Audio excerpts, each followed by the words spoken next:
mata kuliah yang diambil Oke, untuk silakan. mengikuti. Baik Pak, ini kemarin ada program untuk mengikuti mata kuliah ini. Jadi untuk program mata kuliah pengadaan barang dan jasa ini sangat kami perlukan. Mengapa?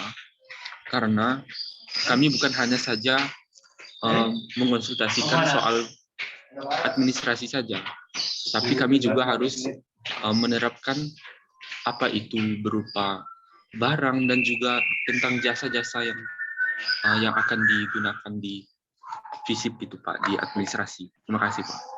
Ini kaitannya mungkin di FISIP apanya? Tentang terkait mau mengkaji peraturannya atau nanti bagaimana?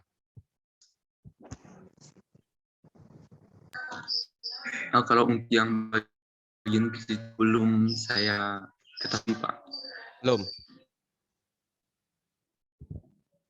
Oke, tidak apa-apa. Terima kasih untuk Saudara Urbanus. Untuk yang lain dari Fakultas Teknik, tetap semangat juga ya. Ini semester ada yang 2016, ada yang ulang ya. Kalau data saya ada 2017, yang banyak 2018-19 ya. Oke, terima kasih. Saya share dulu untuk materi perkuliahan hari ini. Oke.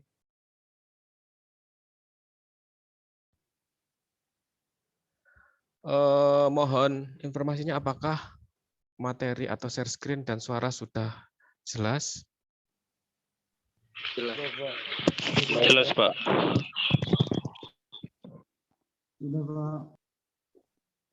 Oke, sudah jelas ya. Terima kasih. Saya mulai pada perkuliahan hari ini. Mungkin saya tidak akan ke materi ya. Kita akan berbicara terkait kontrak perkuliahan seperti biasa, kemudian penjelasan rencana pembelajaran, satuan materi perkuliahan yang materi yang akan saya sampaikan di satu semester ini. Ini saya harapkan pada perkuliahan ini mungkin nanti dampaknya itu mungkin tidak dirasakan saat ini. Nanti ketika kalian setelah selesai lulus, mungkin kalian ikut badan usaha PT atau CV atau ikut project, kalian minimal dengan mengikuti mata perkuliahan ini kalian tahu prosesnya. Karena kita kalau teknik sipil pasti berhubungan dengan yang sudah saya tulis di sini terkait pengadaan barang, kemudian ada pekerjaan konstruksi, pengerjaan jasa konsultasi dan jasa lainnya.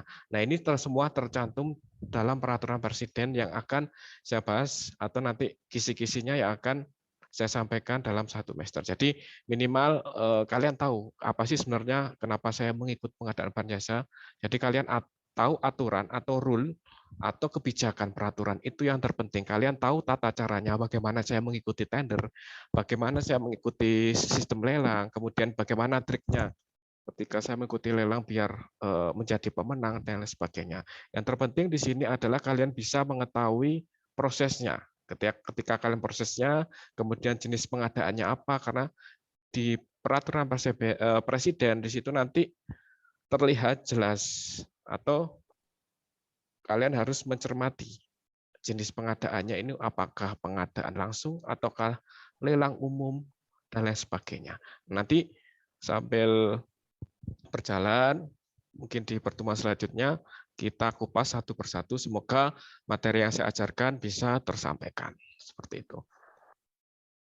Nah, di sini yang belum tadi mungkin ada yang dari luar fakultas bisa mengikuti link.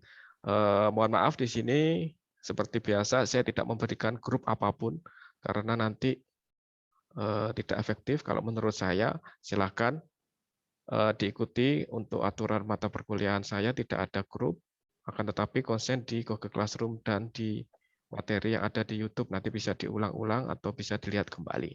Kemudian tugas semua pengumuman ada di Google Classroom. Jadi saya harapkan ketika kalian sudah terdaftar di Siap NG, silahkan syarat untuk mengikuti perkuliahan adalah ada di Google Classroom. Jadi silahkan dilengkapi. Kalau data yang di sini di Google Classroom itu ada 65 orang ya, 66 sekarang. 66 orang. Bagi yang belum diberi foto, kemudian namanya masih belum sesuai, minta tolong diganti ya. Karena apa? Untuk kepentingan untuk kepentingan ketika saya memberikan tugas atau nilai dan ada fotonya ya. Oke, gitu aja. Kemudian mohon maaf yang masih dihidupkan mic-nya minta tolong di mute sebentar ya.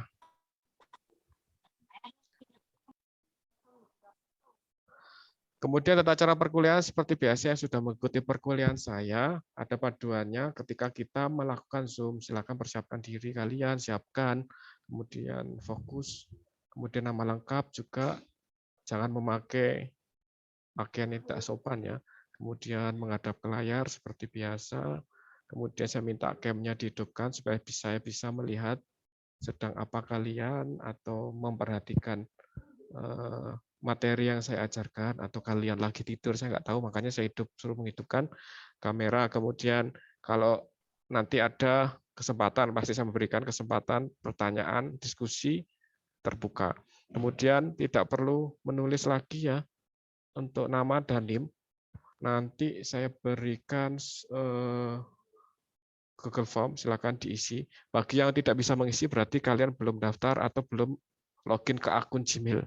Jadi diharapkan login dulu baru bisa melihat atau absensi di Google Form-nya.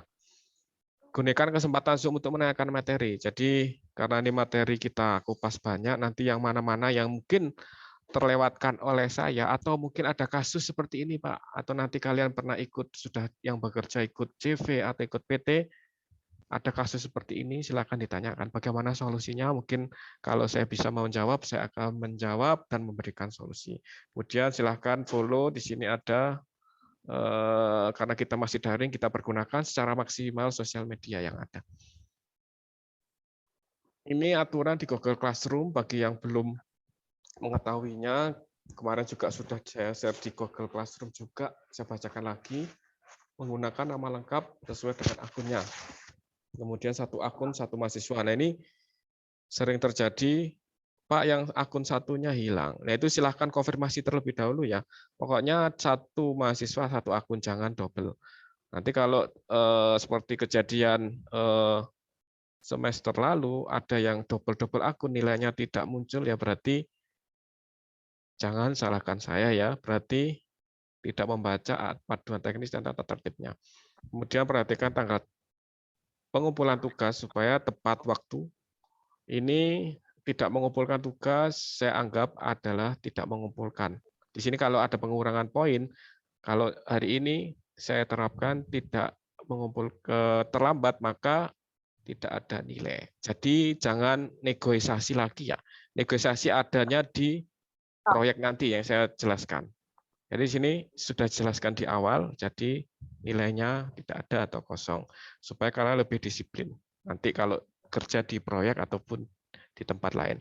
Kemudian tidak perlu menuliskan nama dan NIM pada kembalikan tugas. Ketika saya sudah mengembalikan tugas ada nilainya, jangan dikembalikan lagi ya. Sudah itu berarti sudah saya nilai. Kemudian tanda nang turut nih, bang saya tanda dapat aku udah gitu aja, berdua tanda no. Dah akak ini buat nanti. William tolong dimatikan ya itu. Oke, selalu perhatikan jadwal kelas agar mendapatkan materi yang update karena peraturan mata kuliah pengadaan barang jasa itu selalu berubah, kebijakan dan peraturannya selalu update. Kemudian jadwal link ada pada masing-masing siap NG, silahkan dibaca dulu ya. Oke, kita masuk capaian pembelajaran. Saya harapkan di sini mahasiswa nanti mampu menjelaskan, memahami tahapan kegiatan dalam pengadaan barang jasa sesuai apa? Sesuai peraturan yang ada. Peraturan di sini yang berlaku adalah peraturan Presiden atau Perpres nomor 12 tahun 2018. Kita breakdown dari peraturan itu, kemudian kita pelajari apa maksud dari masing-masing, kemudian ketika kalian sudah memahami peraturan ini, maka diharapkan kalian nanti bisa menjelaskan atau kalian nanti bisa mengaplikasikan ketika nanti setelah lulus. Misalnya kalian dipercaya untuk mengikuti tender proyek A, proyek B. Nah, itu kalian bisa memberikan strategi atau minimal kalian tahu tahapan, kemudian apa yang harus disiapkan, kemudian bagaimana kiat untuk menjadi pemenang tender, dan lain sebagainya. Yang terpenting adalah proses di sini, proses kalian dari tidak tahu menjadi tahu. Oh, ternyata tender proyek itu rumit ya. Ternyata ada kiat-kiatnya, ada strateginya tersendiri seperti itu. Nah, ini adalah tampilan. Jadi kalau kita berbicara tender yang diadakan pemerintah, kita pasti harus patuh kepada sesuai aturan. Ada aturan tersendiri, ada kebijakan. Di sini saya ambil adalah salah satunya, walaupun nanti ada beberapa peraturan yang terkait yang untuk mendukung di peraturan presiden. Dari peraturan presiden nomor 16 tahun 2018 terkait pengadaan barang dan jasa. Di sini secara teknis semua dijelaskan bagaimana kita cara mengikuti tender, siapa yang boleh mengikuti tender, dan lain sebagainya. Bagaimana cara mengikuti pengadaan, dan lain sebagainya.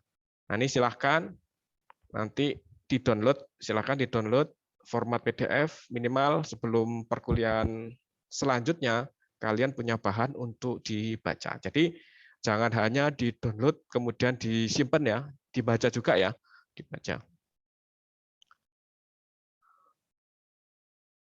Nah, kenapa sih perlu diadakan tender itu atau pelelangan proyek atau pengadaan barang jasa? Jadi di sini pengertiannya, ini di awal aja tender atau pelelangan merupakan serangkaian kegiatan untuk menyediakan barang dan jasa dengan cara menciptakan persaingan sehat. Jadi ada persaingan yang sehat di sini dalam artian ketika ditentukan pemenangnya itu benar-benar badan usaha yang spesifik, yang ahli di bidangnya. Jangan yang bukan ahlinya ternyata pemenangnya tidak ahli dalam bidang tersebut, nanti apa akibatnya? Maka outputnya akan tidak sesuai, misalnya pembangunan gedung atau pembangunan yang lain. Kalau tidak dua speknya nanti bisa-bisa ambruk, misalnya jembatan dan lain sebagainya. Kemudian penyedia barang jasa setara dan memenuhi syarat berdasar metode dan tata cara. Ada tata caranya, tidak hanya kita ikut tender kemudian kita tidak mengetahui tata caranya. Kemudian yang diikuti oleh pihak-pihak yang terkait secara taat asas sehingga terpilih penyedia. Penyedia atau jadi namanya penyedia yang mengikuti pengadaan itu namanya penyedia. Penyedia yang terbaik dan memiliki kompetensi di bidangnya. Nah, jadi nanti diharapkan hasil akhirnya terpilih penyedia yang memang dia ahli atau expert di bidang tersebut.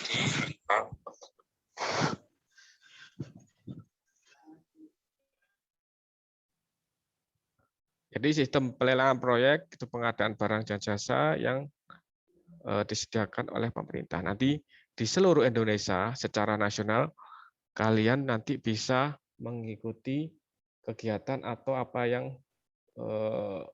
proyek kegiatan yang diadakan oleh pemerintah. Kemudian di sini siklus tahapan atau proses pengadaan. Ini secara makro nanti kita breakdown satu-satu, di mana proses pengadaan mulai dari warna merah itu ada perencanaan, kemudian ada pemrograman, ada penganggaran, yang terpenting anggarannya, kemudian bagaimana kita memilih penyedia, bagaimana proses pembayarannya, bagaimana pekerjaannya, dan pemeliharaan atau pemanfaatnya. Di sini merupakan siklus yang harus ditaati, harus dipenuhi ketika kita mengadakan proses pengadaan barang dan jasa. Ini secara singkat. Kemudian kita masuk ke rencana pembelajaran semester ya. Saya sharekan RPS-nya ya, yang harus dipelajari. Sebentar, saya share dulu. Oke. Oke, mohon maaf, apakah sudah terlihat? Sudah, Pak. Oke, di sini ada RPS, jadi jelas ya. Nanti saya memberikan nilai yang bagaimana, nanti jangan sampai protes karena di awal ini bagaimana saya memberikan nilai, tata caranya, pemberian tugas dan lain sebagainya. Jadi di sini capaiannya yang sudah saya jelaskan tadi. Kemudian ini 2 SKS ya semester 7, 2 SKS TSP. Kemudian bahan kajian ini dari Perpresnya sendiri, kemudian ada LKPP, lembaga pengadaannya yang bertanggung jawab, ada juknisnya, dan lain sebagainya sampai dengan kita e-tendering elektronik. Kemudian ada aplikasinya di SPSE 4.3. Ini aplikasinya ketika kita melakukan tender. Nah, nanti saya tampilkan sekilas apa sih aplikasinya ini SPSE. Setelah saya jelaskan pembelajaran pada kolom ini ya. Kemudian di sini bisa terlihat, semoga bisa terbaca ya, sudah jelas sepertinya. Sudah jelas ini ada tatap muka. Hari ini ke tatap muka yang pertama kita membahas dulu menelaah kontrak perkuliahan. Kemudian di pertemuan selanjutnya baru kita masuk materi. Di sini ada kemampuan, berarti nanti menjelaskan yang pertemuan kedua adalah menjelaskan gambaran umum proses pengadaan, bagaimana prinsip pengadaan, berarti prinsip pengadaan harus terbuka, harus jujur, tidak ada korupsi, dan lain sebagainya.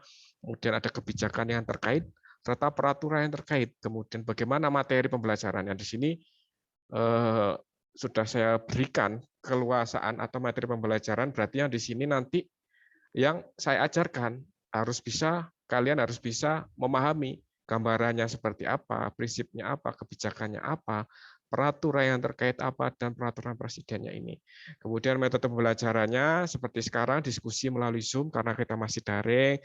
Kemudian nanti ada latihan mendeskripsikan, kemudian memahami juga bagaimana cara menilainya di sini berarti bobot penilaiannya dan bagaimana indikator penilaiannya berarti di sini bagaimana kalian ketepatan mendeskripsikan pengadaan. Jadi kalian ketika menjelaskan, ketika ada pertanyaan atau tes tertulis, bagaimana proses pengadaannya, kalian bisa menjawab apa yang menjadi poin atau kriteria indikator. Ketika kalian bisa menjawab secara tepat, berarti nilainya itu tinggi. Nah, di sini ada pengalaman belajar.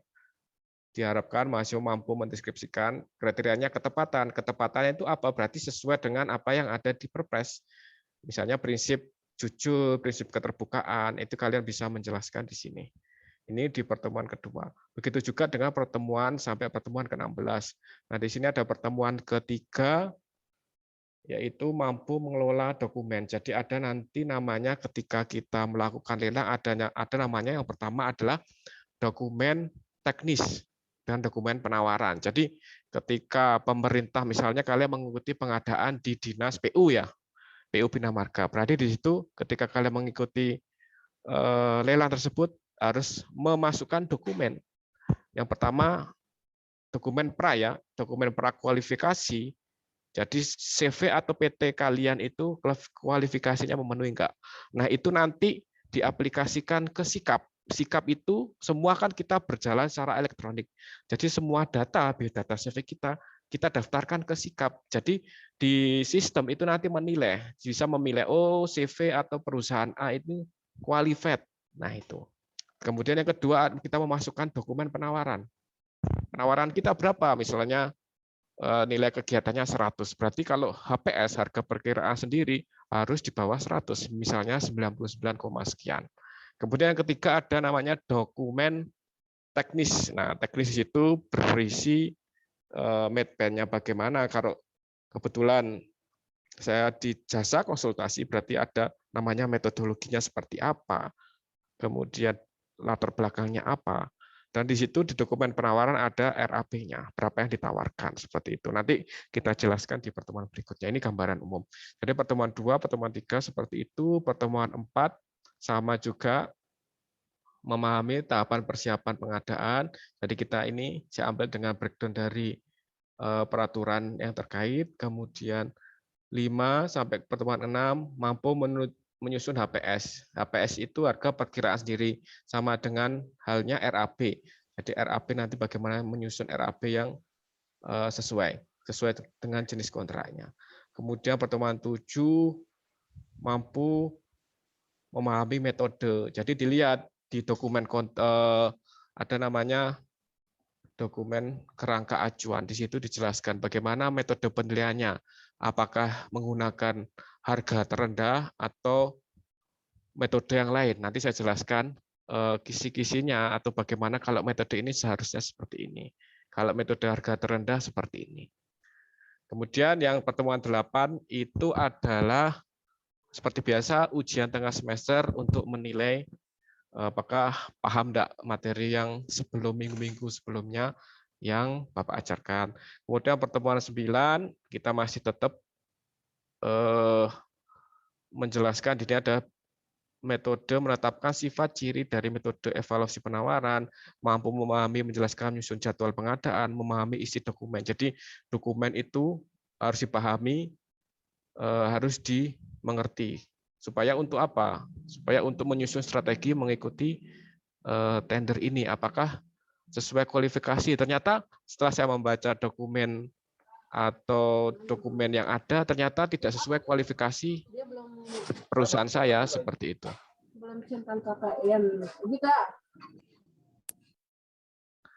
Kemudian yang ke-10 mampu membedakan penilaian kualifikasi. Jadi ada penilaian pra-kualifikasi, pasca-kualifikasi, dan sampai dengan menemukan pemenang ya. Kemudian yang ke-11, nanti kalian baca ya sendiri ya. Ini 11, 12, sampai dengan 16. Nah ini daftar pustakanya. Jadi yang warna kuning ini saya melakukan Zoom. Jadi Zoom-nya tidak setiap hari. Jadi nanti bisa dilihat pertemuan berapa saya melakukan Zoom. 15 berarti 11, pertemuan 5 atau pertemuan 6. Nah, pokoknya kalian lihat di Google Classroom. Kalau ada link untuk Zoom berarti saya melakukan Zoom. Nah ini pustaka terkait peraturannya. Ada Perpres tadi, peraturan LKPP. LKPP itu lembaga yang dipasrahi untuk yang bertanggung jawab terhadap pengadaan. Jadi LKPP yaitu Lembaga Kebijakan Pengadaan Barang dan Jasa. Nah, ini harus paham juga, silakan dibuka. Di ini Zoom meeting 5 kali. Nah, ini yang ke-13 aplikasi SPE. Jadi SPSE itu adalah sistem pengadaan secara elektronik. Ini kita sudah versi 4.3. Sebenarnya sekarang sudah launching 4.4. Nah, seperti itu. Oke, sampai sini mungkin ada pertanyaan sebelum saya lanjutkan, supaya tidak bingung.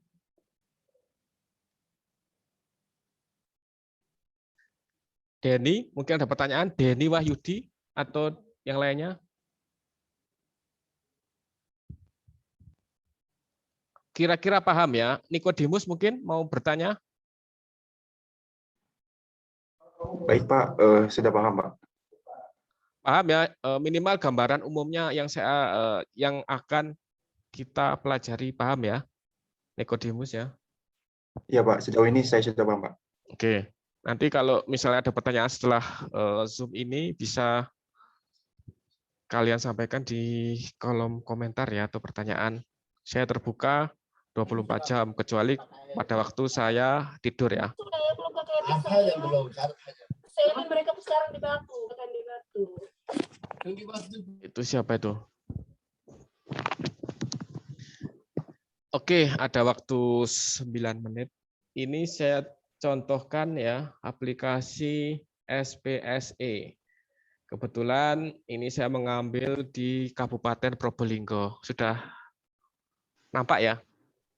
Sudah, Pak.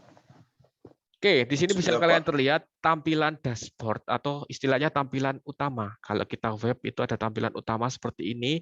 Yang di sini saya jelaskan tadi ada aplikasi Sikap. Jadi aplikasi Sikap kita daftar. Misalnya kita punya CV atau PT, kita daftar di sini. Biodata semua terangkum di sini. Kemudian di kolom atas ini ada beranda, ada cari paket, ada regulasi, ada konten khusus, daftar hitam, dan kontrak kami. Nah, sini penjelasan masing-masing nanti ada isinya masing-masing. Kalau kita ke beranda, di tampilan ini kita terlihat tender yang ingin kita ikuti. Ada tender di sini, ada tender yang akan, ini pekerjaan konstruksi ya. Tadi kan di depan saya jelaskan, ada pekerjaan konsultasi. Berarti kalau muncul di sini, berarti ada pekerjaan konstruksi menggunakan SPSE 4.3. Kemudian ini yang tender di sini. Jadi kegiatan atau proyek yang akan ditender semua terlihat di sini. Kemudian kalau no tender, sebuah no tender peraturan harus ditampilkan. Kalau mungkin peraturan yang lama tidak ditampilkan di SPSE, tapi sekarang terbuka, bisa dilihat oleh khalayak umum, bisa diakses oleh semua orang, bisa melihat di sini. Jadi misalnya kalian punya CV atau PT, bisa mengikuti ini. Syaratnya apa? Ada syarat, tidak bisa sembarangan. Selain harus aplikasi ke Sikap, maka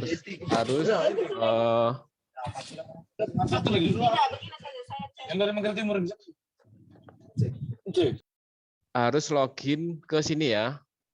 Login. Nah, di sini ada user ID, ada password. Nah, misalnya login di sini CV punya saya ya. Tahu ya CV dan PT bedanya ya? Oh, Tasi kemarin tuh pemain ini. Saya hari Rabu ke Ende, sampai sana dia Itu ngobrol apa ya? Saya hari Jumat biasa lagi, hari Kamis informasi saya tahu. Saya Rabu kok kayaknya sampai sana cek kapan tuh suruh teman hal begitu. Itu kenapa dicoret-coret ya? Oke, saya lanjutkan ya. Tahu bedanya CV dan PT Nikodemus? Denny?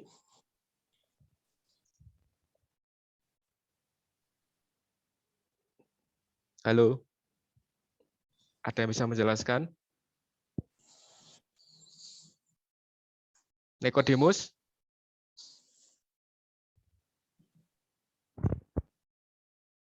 Terdengar nggak suara saya?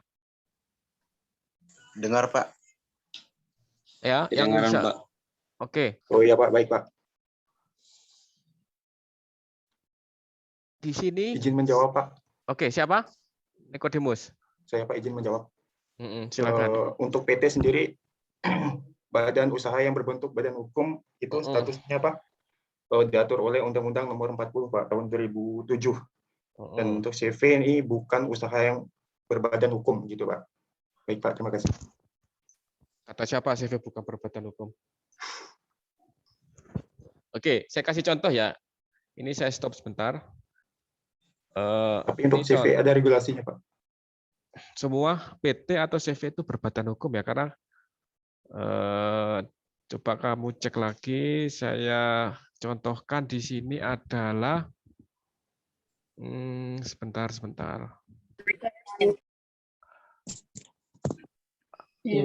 Sudah ada, Pak.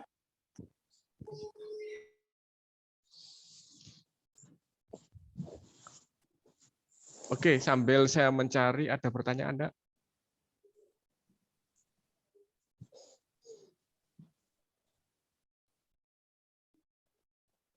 Ada pertanyaan atau tidak?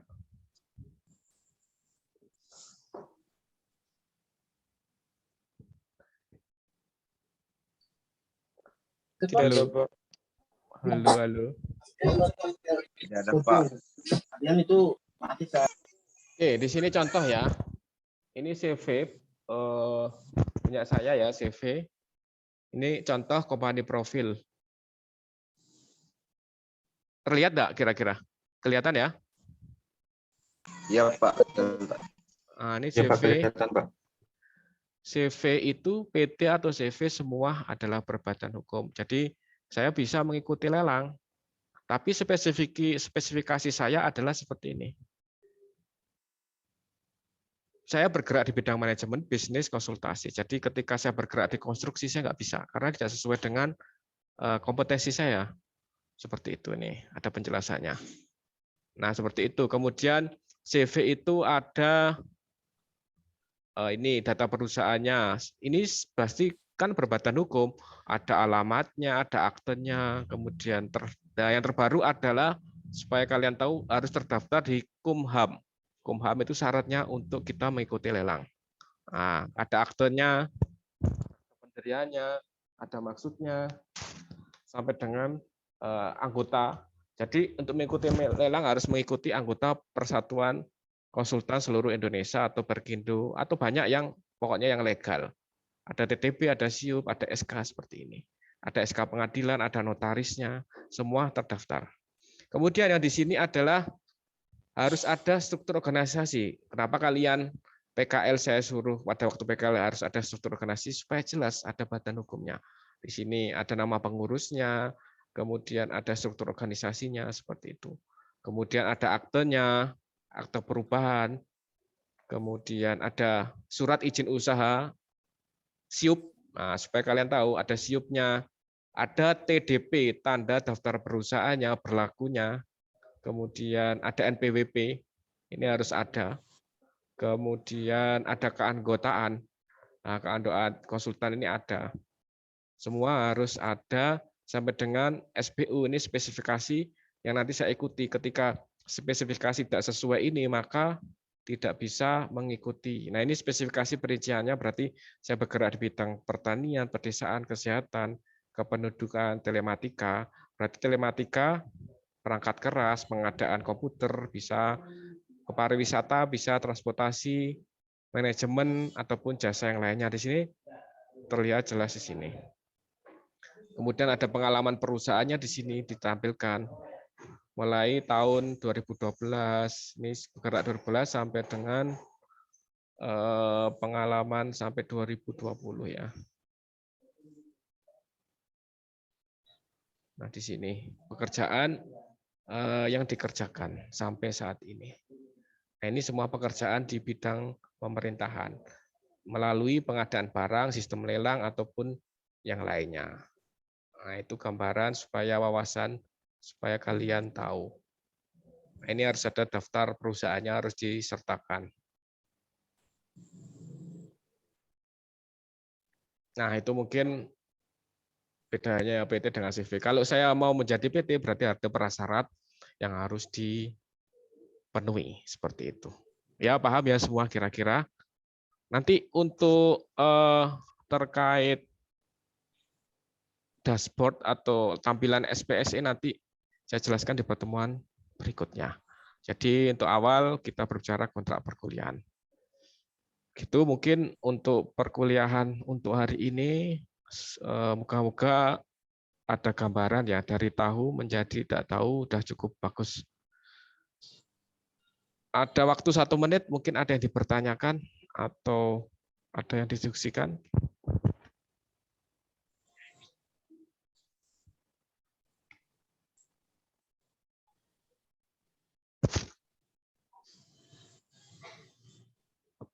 Paham ya di pertemuan awal ini ya? Paham, sudah paham, Pak. Oke, kalau tidak ada pertanyaan, saya akhiri karena nanti ada perkuliahan lain setelah ini. Semoga menjadi ilmu yang bermanfaat untuk hari ini. Terima kasih atas perhatiannya. Jika pertanyakan, silakan dicantumkan di Google Classroom atau di channel YouTube. Terima kasih atas perhatiannya. Assalamualaikum warahmatullahi wabarakatuh. Tetap semangat. Amin. Waalaikumsalam warahmatullahi wabarakatuh. Saya akhiri ya.